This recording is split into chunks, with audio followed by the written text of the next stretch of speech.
to a newspaper section after.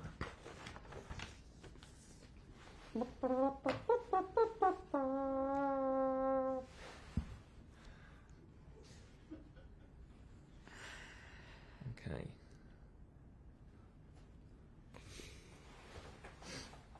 Right, 30 seconds more and we'll begin.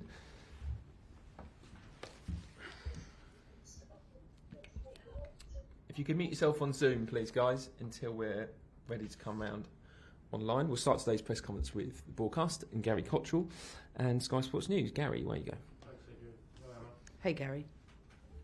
Just get the difficult question out of the way first, if I may, as far as Sam is concerned. Now, I know you can't comment at all about the scenario, about the case, and she denies it, but as far as the club are concerned, as far as you're concerned, were you aware something was going on, and what's your role, if anything, now with her?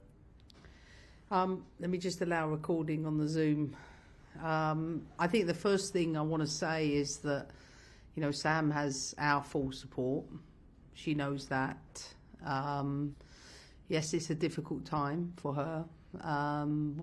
Of course, I can't comment it. You already know that. What I can say is that I know she's pleaded not guilty, and that I don't want to do anything to jeopardise anything for Sam by speaking about it. And for that reason, I'm sure you can appreciate that's all I'm going to say on the matter. But she has our full support and she knows that, and it's really important I get that across. There's something I really, really value. You know, there's difficult moments, there's tough times, and that's what my role is in this football club, is to make sure I look after our people. And I just, you know, want to be clear that Sam will be fully supported by me and everybody else at Chelsea. Thank you for that. So, Manchester City. Yep.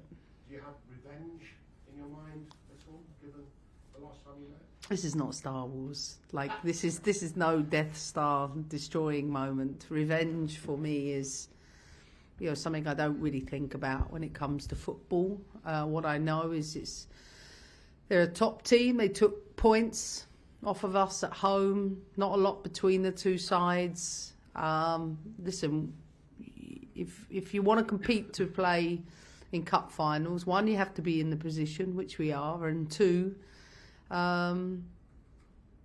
important the team learns what's the most important from the last game and look at the opportunities that are there for us. And that's something we spoke about today as a team. We trained on a couple of things. We had 1 day prep, so we now travel up and play tomorrow night. And listen, I love being in these games, and I know the team love being in these situations, so I look forward to it. When you speak to the team, do you speak just about this game? Because you've got a pivotal 20 days coming up, having 2 domestic cups in the latter stages, return of the Champions League, big game against Arsenal. I think it's maybe a lot clearer about, you know, where you are in terms of winning these competitions in 3 or 4 weeks' time. Yeah, no, absolutely. You couldn't. There's just not enough turnaround time for you to think beyond it. You know, we've got a long trip to Manchester, and then we have to go back up north at the weekend. But we have to focus on the players that we got available that can compete tomorrow, and then obviously players from the bench. You know, we have a game planned in mind. We know what we have to execute to be at a better level, particularly going forward. And like I said, I think the dressing room's in a good place. It was a good performance at the weekend, and we'll take that into tomorrow night. Parliamentary committee, Women and Equalities Committee, have weighed in regarding ACLs. Have you seen their comments? I have seen a little bit, but not a great deal. But what I will say is, I think it's really valid.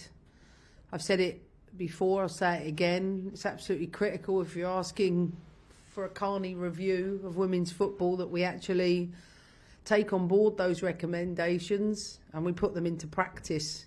It goes beyond ACL injuries for me. This is support around women's health, the women's game, etc. And as you know, I'm an advocate of that, and I hope that the recommendations that have been made to Parliament are something that are acted upon. That's it. I hope it was only slightly worse than root canal treatment. What was? This bit of the press conference. Oh no, listen, this is my favourite moment. Definitely not. And have you had a root canal before? Let me tell you, that's painful. Thanks, Gary. Emily. Thank you. Hi Emma. I'd like to ask about Katarina scoring on her debut last time out at Leicester, returning from her ACL injury. As much as that is rewarding for her, it must be quite rewarding for you, the backstage staff that's put all that work in, to see her come out the other side and perform, but not only that, score a goal as well.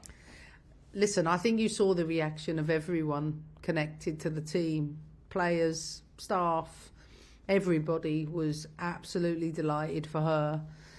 She's a super character, she really is, and ever since she came into this club, I think the dressing room really took her in as one of their own. Even today, she bought a cake for everyone to celebrate everybody putting up with her. It was just a large cake with a big picture of herself on it, I might add, that we had to cut through. And it just said, thank you for putting up with me during this. It's been a long battle, and her teammates have been tremendous in helping her through that. But the staff, this is the work. People don't see what the medical team do and the performance team do. So that's why, for me, it's important to mention it. And for me, as her manager, she's someone I brought to this club. I really, really wanted to bring to this club, and I knew we were taking someone who wasn't 100% fit. Maybe I didn't think it would take this long, but she's had setbacks, and I'm just delighted for her. She can finally progress her career with Chelsea. She's a super, super person. Can I also ask about Aggie Jones as well? Oi, oi, oi. Well, she was called up to the senior England team. Have you seen a difference since she's come back? Confidence maybe, or in her performance? Good question. No, I see the same Maggie I see every day. A sweetheart, as someone who is Chelsea crazy and a real developer, young talent who's always taking on everything we ever ask of her. And I think she takes it all in her stride. And again, came on at the weekend. I think she's been so impressive from the bench for us. She's so front-footed. She's such a goal threat. As I said, I'm sure she will have a big future at Chelsea. She just needs to keep working at all the things the coaches are asking, and I don't see a change. I just see someone who's getting hungrier every day. Looking ahead to City then, can I ask about the squads? Any updates on injuries or team news? Obviously, Nat Bjorn is suspended. Lauren James back into the squad. Kat Macario obviously into the squad again. At this moment in time, I don't know any others, but I think it's be pretty similar to the weekend. Okay. And in terms of competitions, you're still in all four, one game away from a League Cup final. Is it important for you that you go out with all four? I don't think of it like that. Like, I don't sit here and say, oh, I need to have these things when I leave. I want to just keep improving and keep building the team. Ideally, we win as many trophies as we can, but most importantly, I'm not someone who's solely focused on that. I want to keep developing the club and the players within it. And for me, at the end of the season, of course, I'd love to look back and have as many trophies, but I take even more satisfaction knowing we've got even more players for Chelsea's future. You've got a big week of games this week. City tomorrow, Everton at the weekend, and then Arsenal next Friday. Not only are these big games, but it's an extremely quick turnaround. Are you going to be saving players tactically for like the games at the weekend or next week? I don't know what that means. I don't think like that. I think one game at a time. I think when you talk tactically and preserving yourself, that's all about keeping the ball. So that's the first thing. Two, you get energy from winning. It doesn't. Your legs might be a little bit tired, but you get energy. You're motivated by winning. And if you can't be motivated to play in this team to compete for trophies, then I don't know what's going to motivate you. So we like this end of the season. We like being in the thick of games. And I promise you, I've got a dressing room of players that are hungry to keep winning for Chelsea. Thank you. Anyone in the room? We'll go to Emma Saunders, BBC Sport Online. Emma, if you want to unmute yourself, away you go. Hey. to see you. Just want to go back to Kat because I'd imagine, you say that she's obviously had setbacks in her return. I'd imagine it's going to be a bit of a phasing process until she's kind of available to play 90 minutes. And is that something that we maybe just need a little bit of patience to see her obviously play a full game? Yeah, I think so. But we have been doing that in the background. She's been playing with the under-18s. She had some minutes there. She's been training with the squad since the turn of the year. So she has been building a solid base. But when you're out that length of time, you have to gradually build. We've almost had to give her a pre-season from January up until this point. So far she's played 2 20-minute games, or maybe 20 minutes and 30 minutes. So she's gradually working towards that.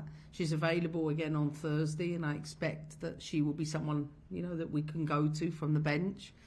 Don't think she's quite ready for a start yet, and that includes the weekend, but she's getting closer.